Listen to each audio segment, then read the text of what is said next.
Savais-tu que le détergent pour lessive que tu utilises au quotidien passe par des dizaines d'étapes méticuleuses en usine, utilisant des mélangeurs gigantesques et des ingrédients soigneusement sélectionnés avant d'arriver jusqu'à toi dans des conditions optimales? Bien qu'on l'utilise presque tous les jours, peu connaissent le secret de cette simple poudre et comment ces minuscules granulés peuvent éliminer la saleté des vêtements avec autant de facilité. Dans cette vidéo, Tout s'explique te montre les usines de détergents pour lessive et te fait visiter les lignes de production pour découvrir comment l'histoire commence avec les matières premières, comment la formule est conçue, testée et préparée jusqu'à sa forme finale. Regarde la vidéo jusqu'à la fin et n'oublie pas de t'abonner au canal pour recevoir les dernières nouveautés. Avant les détergents pour lessive, laver le linge était un processus difficile et lent. Les gens dépendaient du savon traditionnel et parfois faisaient bouillir le linge dans l'eau et le frottaient à plusieurs reprises pour éliminer la saleté, surtout des vêtements blancs. Les résultats n'étaient souvent pas satisfaisants et demandaient un effort considérable, surtout avec les taches tenaces. Au début du XXe siècle, une nouvelle solution est apparue qui a complètement changé la façon de laver: les détergents pour lessive modernes. Avec le succès de cette idée, il n'a pas fallu longtemps avant que les entreprises ne réalisent que ce produit n'était pas seulement un luxe, mais une nécessité quotidienne pour tous les foyers. Dans les années 1930, les grandes entreprises ont commencé à entrer agressivement sur le marché, et une véritable compétition a éclaté entre elles. Ces entreprises incluaient Persil, Ariel et Tide. Avec l'adoption généralisée des machines à laver dans les années 1960, l'industrie des détergents pour lessive est entrée dans une phase entièrement nouvelle. Les entreprises ne se contentaient plus simplement de proposer des poudres nettoyantes. Une véritable course a commencé. Chaque entreprise a tenté de s'établir à sa manière. Une poudre promettait des blancs plus intenses, une autre affirmait éliminer les taches les plus difficiles dès le premier lavage, et une troisième promettait de préserver les couleurs comme neuves. À partir de là, les détergents pour lessive se sont transformés dans un scénario férocement compétitif, déterminé non seulement par la force, mais aussi par la confiance, l'expérience et la satisfaction du consommateur après chaque lavage. Laissons l'histoire de côté pour l'instant et entrons dans l'usine où le voyage de fabrication commence étape par étape. Tout commence avec les matières premières. Les usines ne mélangent pas simplement des ingrédients au hasard. Chaque composant est sélectionné, testé et mesuré avec précision pour garantir que le produit final fonctionne comme requis. Les composants sont mesurés, les détergents secs et liquides sont ajoutés en étapes pour former le mélange de base, qui comprend des tensioactifs, des agents de renforcement et des charges. Certains détergents utilisent de la zéolite, tandis que d'autres contiennent du triphosphate de sodium pour adoucir l'eau.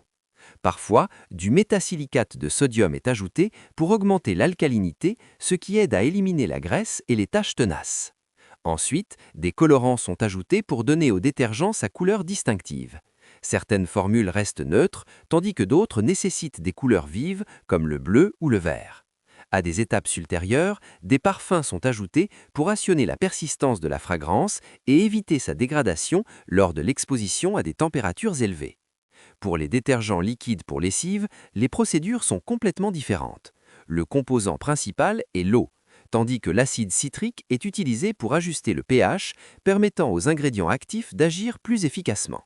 Les usines utilisent divers types de tensioactifs, chacun conçu pour traiter de différents types de tâches. La poudre acquiert une apparence douce et brillante en raison du mélange unique d'ingrédients, créant un effet distinctif.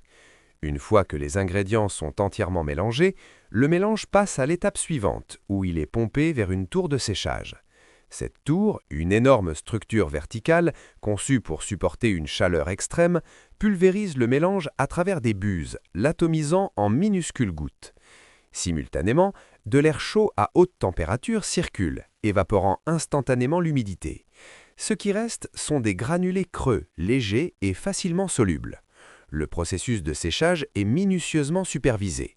S'il est trop rapide, les granulés s'affaiblissent et s'effritent facilement, tandis que s'il est trop lent, la poudre reste humide et s'agglomère, ce qui affecte sa qualité. Des machines contrôlent continuellement la température du flux d'air et la taille des gouttes pour garantir des conditions optimales.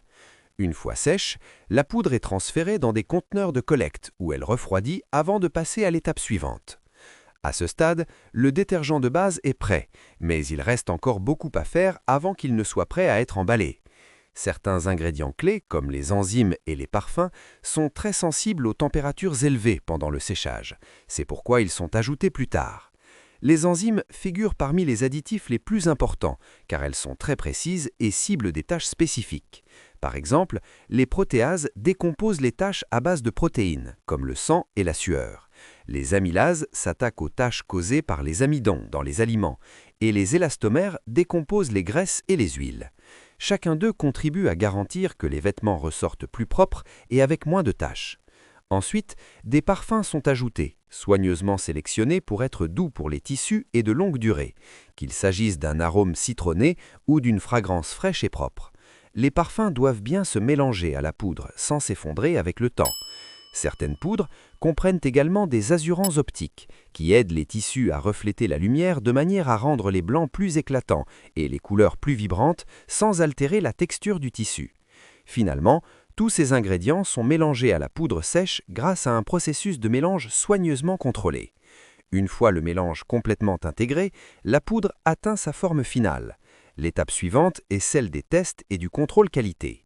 Chaque lot est soigneusement inspecté pour s'assurer qu'il respecte les normes requises, car même de petites erreurs peuvent affecter l'efficacité du nettoyage. L'un des premiers aspects testés est la capacité de moussage. La poudre doit produire la bonne quantité de mousse, ni trop ni trop peu. Un excès de mousse rend difficile le rinçage des vêtements, tandis qu'une quantité insuffisante peut donner l'impression que le produit est moins efficace, même s'il fait son travail. Le pouvoir nettoyant est également testé. Les techniciens placent différentes tâches, comme la graisse, le café et la sueur, sur des échantillons de tissu. Ensuite, la poudre est utilisée dans un cycle de lavage contrôlé pour déterminer son efficacité à éliminer chaque type de tâche. Si les résultats sont incohérents, des ajustements sont effectués avant de poursuivre la production. Dans le cas des détergents en poudre, la teneur en humidité est mesurée. Si la teneur en humidité est trop élevée, le détergent peut s'agglomérer et perdre sa fluidité. Dans le cas des détergents liquides, la viscosité est vérifiée. La densité doit être adéquate pour qu'il se verse sans difficulté, sans être trop liquide ni trop épais. Si nécessaire, l'équilibre des épaississants et de l'eau est ajusté pour assurer la consistance idéale. Une fois que les détergents en poudre réussissent tous ces tests, leur emballage est approuvé. Cette étape est aussi importante que les autres, car un bon détergent ne sera pas efficace s'il goûte, s'agglomère ou perd son arôme avant d'atteindre le consommateur. Pour les détergents en poudre, des machines automatiques pèsent et distribuent la quantité adéquate dans chaque seau en plastique ou sac souple. Les emballages sont scellés hermétiquement pour empêcher l'humidité d'entrer, car même une légère exposition à l'humidité peut provoquer l'agglomération des détergents. Par conséquent, l'emballage doit être hermétique. Quant au détergent liquide, un processus appelé remplissage sous pression est utilisé, dans lequel le détergent est pompé dans les bouteilles avec extrême précision, pour garantir que chaque emballage contient la bonne quantité. Un système de contrôle de débordement empêche les déversements, tandis que les contrôles de poids garantissent qu'aucune bouteille n'est trop élevée ou pas assez remplie. Après le remplissage, les bouchons et les scellés sont apposés. Certains détergents liquides ont un verse-beaker, tandis que d'autres utilisent des bouchons avec des trous de versement contrôlés. Ces bouchons sont placés automatiquement par des machines qui les ferment à grande vitesse. Vient ensuite l'étape de l'étiquetage, où les bouteilles et les emballages sont transférés vers une autre section pour y être étiquetés. Tout doit être correctement aligné, sans erreur d'impression ni bord décollé. Si l'étiquette n'est pas appliquée correctement, l'emballage est retiré de la ligne de production. Finalement, tous les emballages de détergents sont collectés dans de grandes boîtes ou sur des palettes, prêtes à être expédiées. Cette étape garantit qu'ils sont transportés sans dommage. Les produits sont envoyés au centre de distribution, d'où ils arrivent finalement sur les étages des magasins. Bien que laver puisse sembler une tâche simple, de nombreuses idées fausses circulent parmi les gens. Certains pensent que seul le détergent pour linge blanc peut blanchir les vêtements, alors qu'en réalité, de nombreux détergents modernes préservent à la fois la blancheur et la couleur. D'autres croient que seuls les lavages à l'eau chaude garantissent l'élimination des taches, alors que les détergents modernes et les programmes de lavage à l'eau froide peuvent éliminer efficacement les taches tout en économisant de l'énergie et en protégeant les tissus. Même utiliser plus de détergent ne signifie pas nécessairement un meilleur nettoyage. L'excès de détergent peut laisser des résidus sur les vêtements et surcharger inutilement la machine à laver. Le stockage du détergent est également truffé de mythes. Certains pensent que le laisser dans un endroit humide n'affecte pas son efficacité, alors que l'humidité peut faire agglomérer le détergent et réduire son efficacité. Il existe également la croyance courante selon laquelle les vêtements doivent être lavés immédiatement après avoir été tachés, alors que certaines tâches peuvent être traitées plus tard avec les détergents appropriés sans compromettre l'efficacité du nettoyage. Et c'est ainsi que nous arrivons à la fin de notre voyage au sein d'une usine de détergents à lessive où nous avons vu comment les matières premières se transforment en minuscules granules qui nettoient les vêtements avec une efficacité étonnante. Des poudres fines au séchage par pulvérisation en passant par de délicats additifs. Des tests à l'emballage, chaque étape reflète une précision scientifique et une innovation continue. En somme, chaque détergent en poudre que nous utilisons au quotidien est le résultat d'un processus intégral de recherche, de technologie et d'une attention méticuleuse aux détails pour garantir une performance optimale et la satisfaction du consommateur. Si vous avez apprécié la vidéo, cliquez sur j'aime et abonnez-vous à Tout s'explique pour rester informé des dernières avancées dans diverses industries.